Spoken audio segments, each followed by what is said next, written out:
Hey everyone, welcome to another deep dive with us. Glad to be here.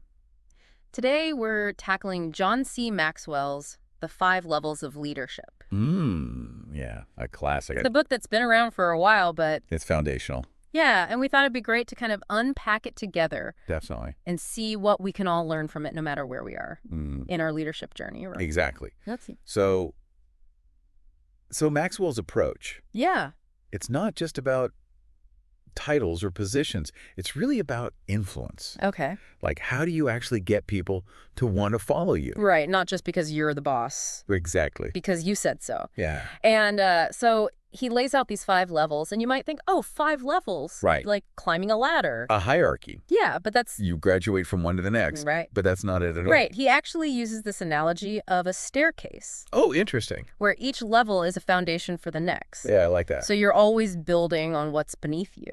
Okay, so you're not leaving those other levels behind. Yeah. You're incorporating them Right. as you go. So let's start with level 1, Okay. which he calls position. The most basic level. Yeah, and it's basically like your leadership is based solely on your title. You're the boss, the manager, Right. the team lead. Right, because I said so. Exactly. And we've all had that boss Oh, yeah. who thinks their title Means everything. equals instant respect. Right. Maxwell tells this great story about becoming captain of his high school basketball team Oh, cool. and like feeling on top of the world, Of course. but then quickly realizing that, it didn't mean anything. yeah, it didn't make him a leader in the eyes of his teammates. It's just a title. Right. It's not the real thing. And that's the danger of just relying on position.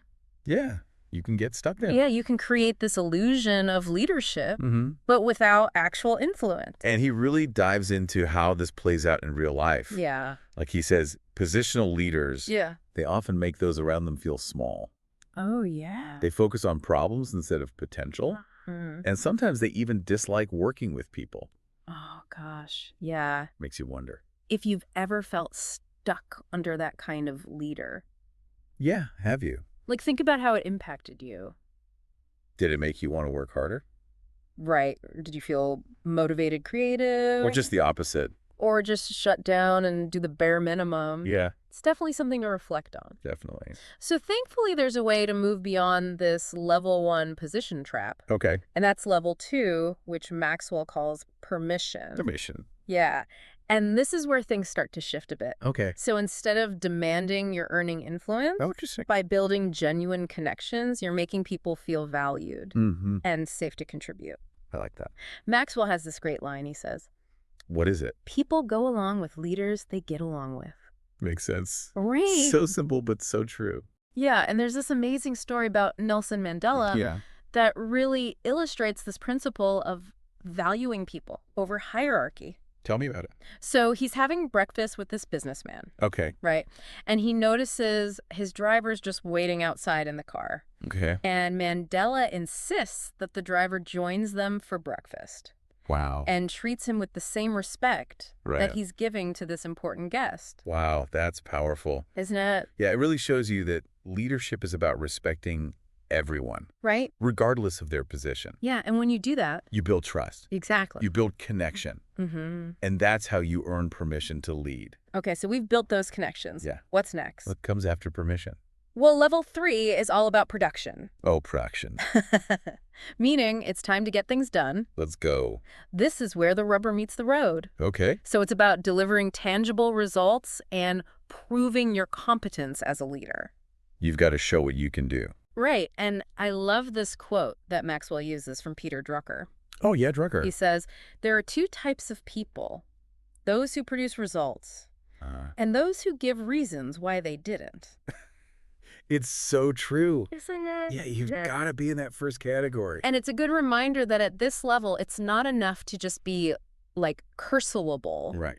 You actually have to deliver. You've got to get things done. And when you do, You earn credibility. yes. You inspire others. Uh-huh. And Maxwell even tells this funny story. I love his stories. Yeah, me too. About a salesman he knew named Gooch, Gooch. who was a terrible speller. Oh, no. But he could sell like nobody's business. Wow, so the results spoke for themselves, Right. even if his spelling didn't. Exactly. Actions often speak louder than words. Absolutely. But as we've said, Maxwell doesn't just stop there. Yeah. He recognizes that leadership at its best Yeah. is about more than just personal success. Okay. So this brings us to level 4. All right, level 4. Which is people development. Oh, people development. Yeah, and this is where we move from me to we. Interesting. It's about shifting the focus from individual achievements to collective success. So it's not just about you anymore. Right. It's about empowering others to become leaders themselves. That's powerful. Think about a leader who really invested in you, Mm-hmm. who took the time to mentor and guide you. Yeah. How did that impact your growth? I think we've all had those people Right. who really believed in us. Yeah. And it makes a huge difference. It does. And when you reach level 4, you're not just building a team, you're building a legacy. Oh, I like that. And speaking of legacy, Yeah. that brings us to the top level 5. The pinnacle. The pinnacle. We've reached the top. Yeah, and at this level, your influence extends beyond your immediate circle. Wow. You're building a reputation and leaving a legacy Mm-hmm. that inspires others. Even if they never meet you. Right, even if they never directly interact with you. That's amazing. Maxwell describes it as a leader's lengthened shadow. Oh, I like that imagery. It's pretty powerful, right? It is. So think about it. Okay. What kind of legacy do you want to leave behind? What impact? What impact do you hope to have through your leadership? That's a big question, It is. but it's worth considering. It is. Now, I think a great example of all 5 levels in action Yeah. is John Wooden, John Wooden. the legendary basketball coach. Yeah, he's He amazing. really embodied all of these principles. He built incredible relationships with his players. Yeah, he was known for that. And he focused on consistent production. Obviously, he won a lot of games, He did. but he was totally committed to developing those players on and off the court. Right. He saw them as more than just athletes. Exactly. He saw them as people. And his legacy continues to inspire leaders today, It really does. years after he's gone. And one of the things he emphasized was listening. Oh, yeah. He believed that if you want people to listen to you, Mm-hmm. you have to truly listen to them first. That's so important. It really is. And it speaks volumes about the kind of leader he was. Right. He wasn't just about talking. He was about listening and understanding. So as we wrap up this part of our deep dive, Okay. remember, these 5 levels aren't a checklist, Right. but rather a framework for continuous growth as a leader. It's an ongoing journey, Yeah. not a destination. Each level builds upon the last, creating a foundation for the next. I love that analogy of the staircase. Right. It really makes you wonder, It's that. does mastering one level actually prepare you for the challenges of the next one? Ooh, that's a good question. It is something to think about. Let's take a closer look at level 1 position and explore some of the potential pitfalls that come with it. Sounds good. Let's do it. All right. Okay. Okay, so we've talked about level 1 position and how it can be a bit of a trap. Yeah, it's tempting to think that just because you have the title, you're automatically a leader. Right. But as we've seen, that's not always the case. Definitely not. And Maxwell really digs into this. He outlines what he calls the 8 major pitfalls of positional leadership. Oh, wow. 8. Yeah. It's like a warning sign before you even step onto that first level. So what are some of those pitfalls? Well, one of the biggest ones is this idea that just because you have a position, people will automatically follow you. Right, like obedience equals leadership. Exactly. Yeah. But Maxwell tells this story about his early days as a pastor. Okay. And he was technically in charge, but there's this other board member, Claude, who everyone looked to for guidance. So even though Maxwell had the title, Yeah. Claude had the real influence. Exactly. And it taught him a crucial lesson What's that? that you can be given a leadership position, but you have to earn the right to actually lead. It's about earning respect, not just demanding it. Right. And haven't we all seen this play out in our own workplaces? Oh, yeah, all the time. Where someone might have the title, but they don't really inspire or motivate their team. Right. They might even have the opposite effect. Yeah. People might just do the bare minimum to avoid getting in trouble. Exactly. And another pitfall Maxwell highlights is the tendency for positional leaders to focus on control. Control. Yeah, rather than contribution. Okay. So they get so caught up in maintaining their authority Right. that they micromanage and stifle their team's creativity. It's like they're afraid to let go. Yeah, and Maxwell talks about working in a very political environment early in his career. Oh, interesting. He says it was all about titles and hierarchy. Ugh. And it just made the whole environment stifling and unproductive. It sounds like a nightmare. It kind of was. He said it was really tough to get anything done I bet. because everyone was so focused on protecting their turf. Yeah, and not on actually collaborating or working together. Right. So it seems like one of the keys to moving beyond position Yeah. is letting go of that need for control. Exactly. It's about shifting your mindset from control to contribution. And how do you do that? Well, Maxwell talks a lot about the importance of liking people. Liking people Yeah, he says people go along with leaders they get along with. makes sense. But it's not just about being nice or being everyone's best friend. Right. It's about genuinely valuing the people you lead Okay. and making them feel heard and respected. So it's about building genuine relationships. Exactly. And another important point he makes is that you don't have to have all the answers as a leader. Oh, that's a relief. Right. Because I certainly don't. Me neither. So what does he say about that? Well, he says that admitting when you don't know something and Mhm. seeking input from your team can actually build trust. Oh, interesting. Yeah, and encourage open communication. So it's about showing vulnerability. Right, and recognizing that your team has valuable insights to offer. Makes sense. So it's less about being the smartest person in the room Yeah. and more about creating an environment where everyone feels comfortable sharing their ideas. Right, because sometimes the best ideas come from the most unexpected places. So we've talked about the importance of connection and building relationships. Yeah. But Maxwell also cautions against making people-pleasing your primary goal. Oh, that's interesting. Yeah, it's a tricky balance. So you're saying you shouldn't shy away from making tough decisions Right? or holding people accountable just to avoid ruffling feathers? Exactly. Yeah. You have to find that sweet spot between being kind and considerate Uh-huh. while also setting clear expectations Okay.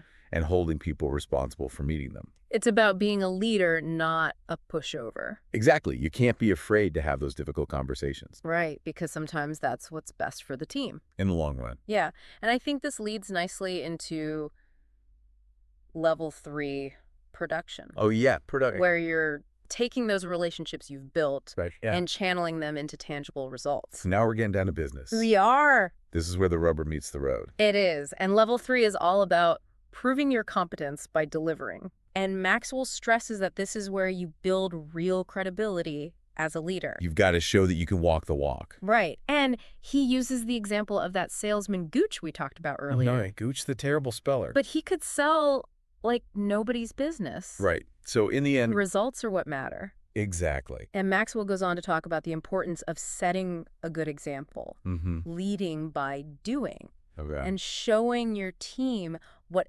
excellence looks like in action. So you can't just talk about it. Right. You have to actually do it. You have to embody those values. Exactly. But it's not just about working hard yourself. Right. It's about inspiring your team to work hard. Yeah, and achieve those results collectively. So how do you do that? Well, one of the things Maxwell talks about is avoiding becoming a bottleneck.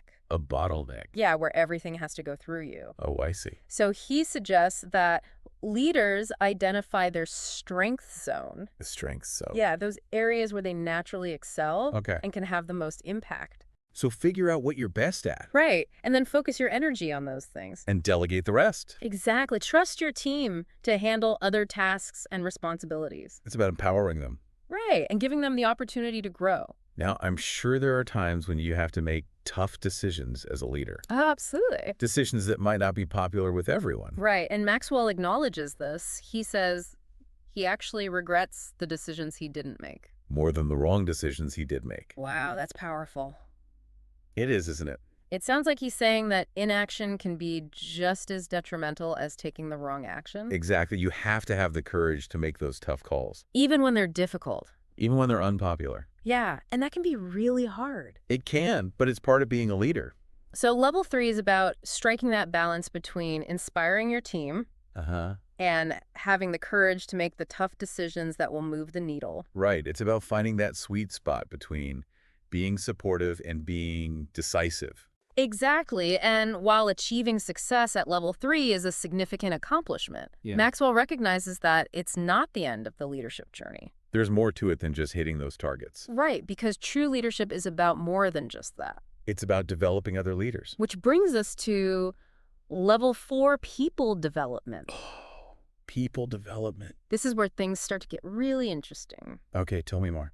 All right, so as we wrap up our deep dive into Maxwell's The 5 Levels of Leadership, Yeah. let's shift gears a bit Okay. and focus on how you can actually apply Right. these concepts to your own leadership journey. Because it's one thing to understand the framework, Yeah. but the real magic happens when you start putting these principles into practice. Absolutely. And one of the things that really resonated with me Okay. was Maxwell's discussion of what he calls crucible moments. Crucible moments. Yeah, he says these are those defining experiences that really test our limits and shape us into stronger leaders. Oh. And I think those can come in so many forms, right? Oh, absolutely. Maybe a major setback, a professional failure, Yeah. or even just being thrown into a new role Right. that stretches you beyond your comfort zone.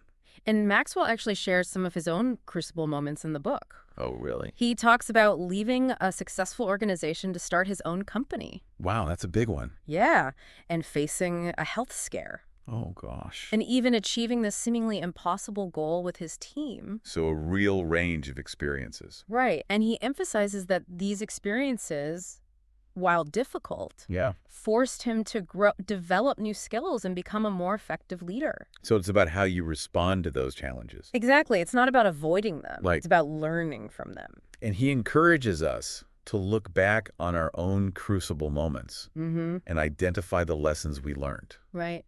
What did those experiences teach you about yourself About your leadership. or your leadership? Yeah. And Maxwell even provides a framework for analyzing these experiences. Oh, interesting. He categorizes them as groundbreakers, Okay. tiebreakers, Uh-huh. heartbreakers, Oh, wow. and record breakers. I know that. So groundbreakers are those experiences that push us to develop new leadership skills. Okay. Tiebreakers force us to make those tough decisions Right. that determine our future direction. Uh-huh. Heartbreakers challenge our assumptions and values. Oh, wow. Yeah. And record breakers Yeah. are those exhilarating moments Yeah. when we surpass our limitations Nice. Okay.